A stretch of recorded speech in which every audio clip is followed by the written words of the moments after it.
Hare Krishna. This is it.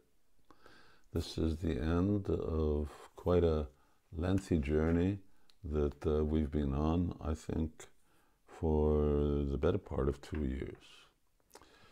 So it's the conclusion to the Bhagavad Gita, a very touching conclusion.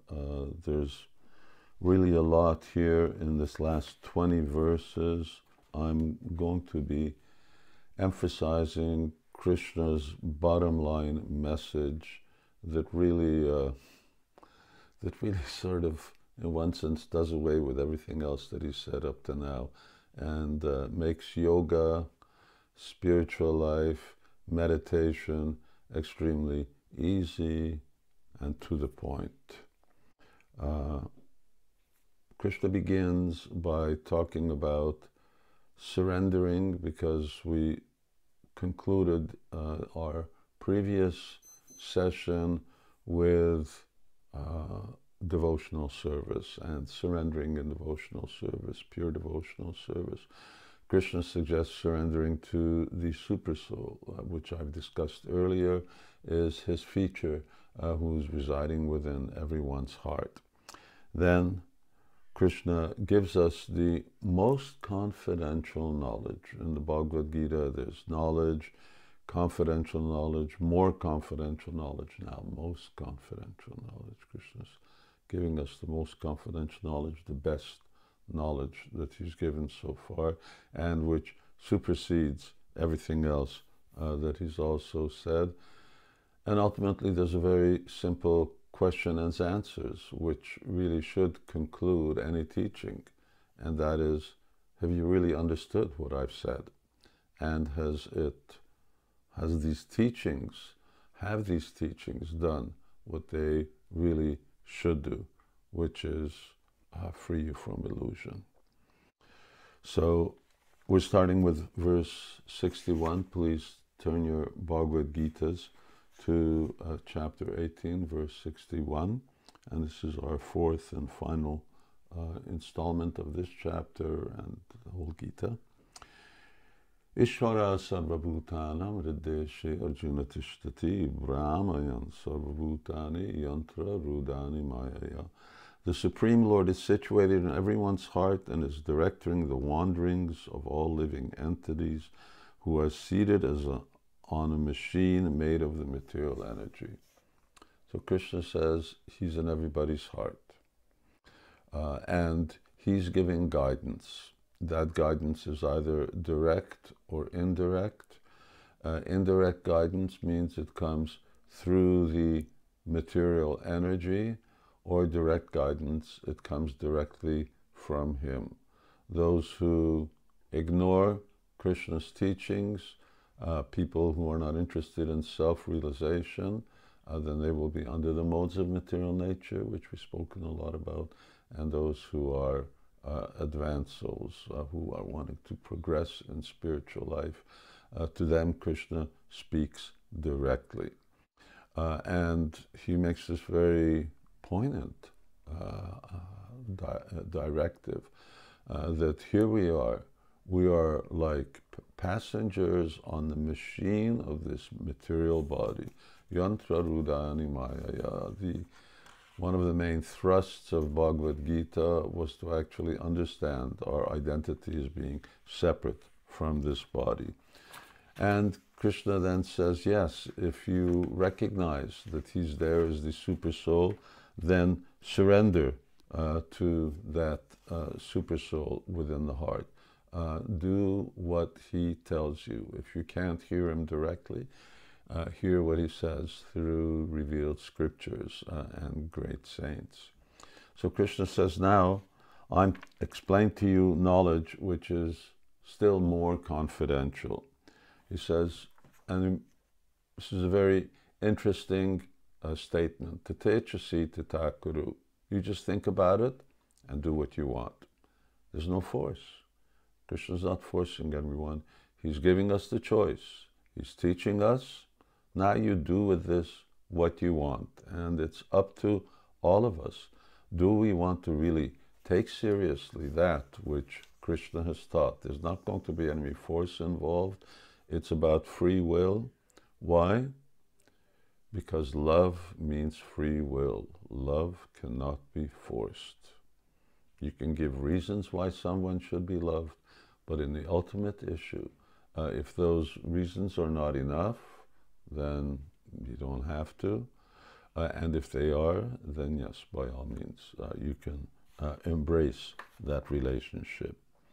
Now, Krishna says, because you are my very dear friend, I'm speaking to you my supreme instruction, the most confidential knowledge. Now hear of this. So now we're getting to the most confidential knowledge.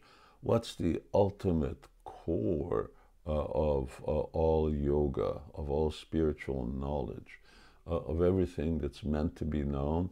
This is now what, remember, this is the handbook, ultimate authority on yoga and spirituality and Vedas and in the Vedic literature. So now he's giving the essence of all that. Here are all these 100,000 volumes of knowledge, and all of those are summarized in the Bhagavad Gita, and now Krishna is summarizing in a few very simple lines, and ultimately in just one verse.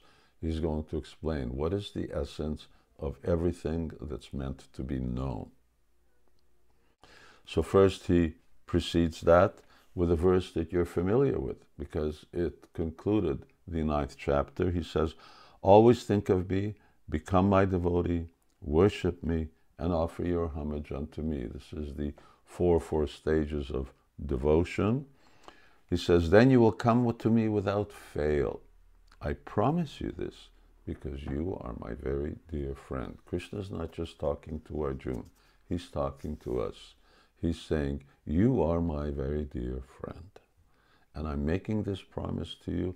You do these 4 things, do them with faith and love, says, and you will come to me. That's my promise.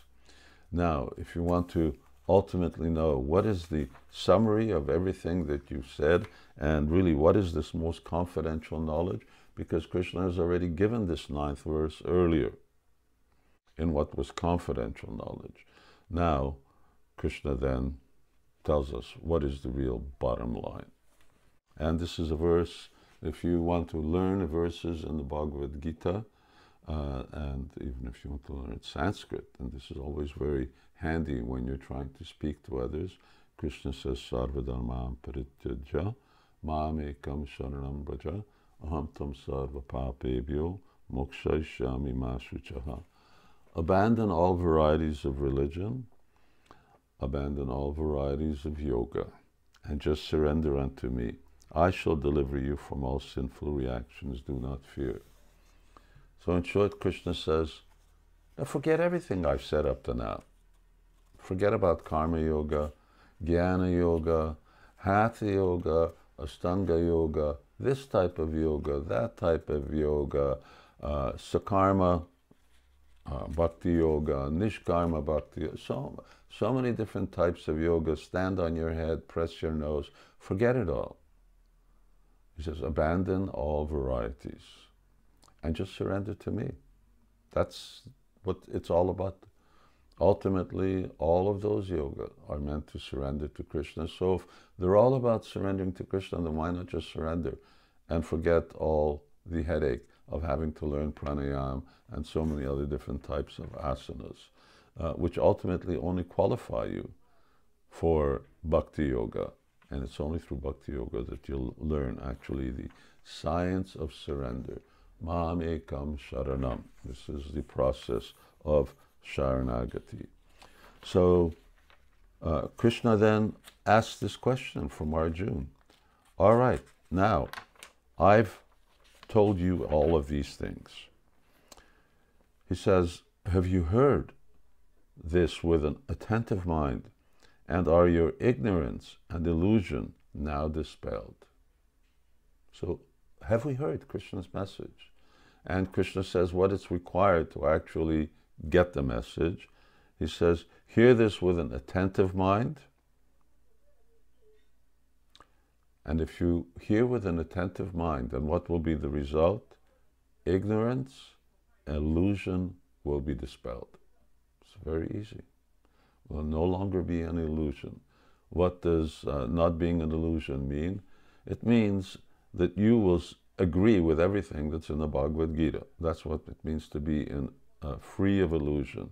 And being an illusion means is that you question something or everything that's in the Bhagavad Gita. And then Arjuna answers, all right, the teacher has asked him, now do you understand what I've been telling you? And are you free of all the bewilderment that caused you to doubt in the very beginning?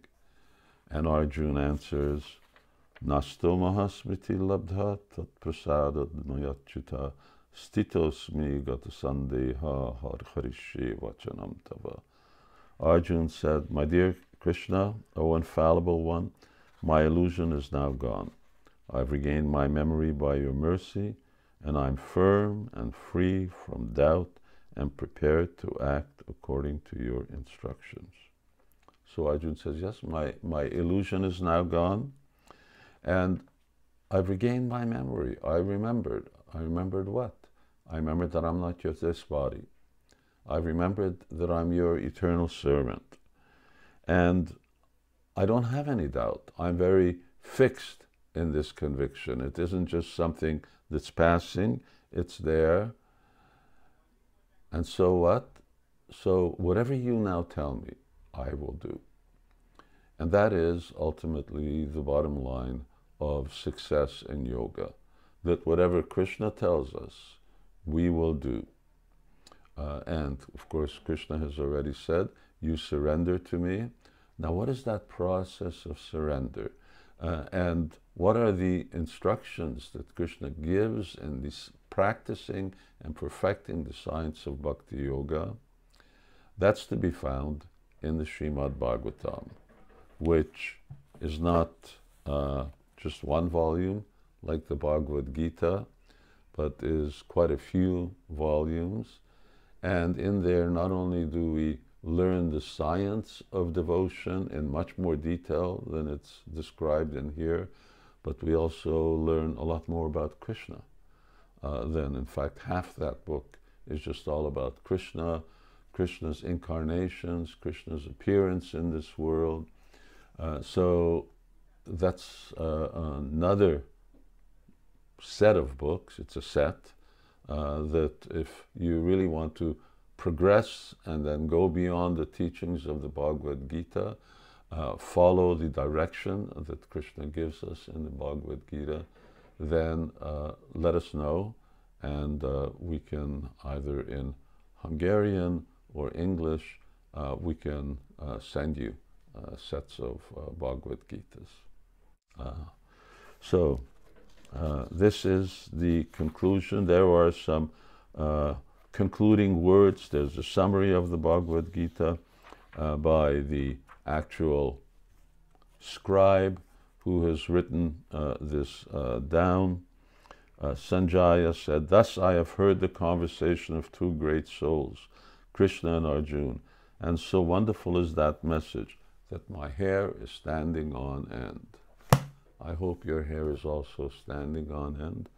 I hope that this journey has been beneficial and fruitful, and that a clear vision of what spiritual life is all about has really unfolded by the grace of the Bhagavad Gita. This is an extraordinary and transcendental literature. It's something that you should keep in your pocket, although this version may be a little too big to do that. There are smaller pocket versions of the Bhagavad Gita. And whenever we find that either doubts or illusion enter into our minds, then anywhere you open it up, you will find that it will actually answer all of your questions. So thank you all very much for bearing with us. And if any of you up to now, after such a long time, haven't got a Bhagavad Gita, well, please get one. That would be Harishe Vachanam Tava. I will do as you ask. So that's one thing that we should do, is everyone should have a Bhagavad Gita in their home. And along with that Bhagavad Gita, then you should have the Hare Krishna Mahamantra and the chanting of the Hare Krishna Mahamantra as the integral daily yoga practice that will free you from the influence of modes of material nature and bring you to the transcendental platform.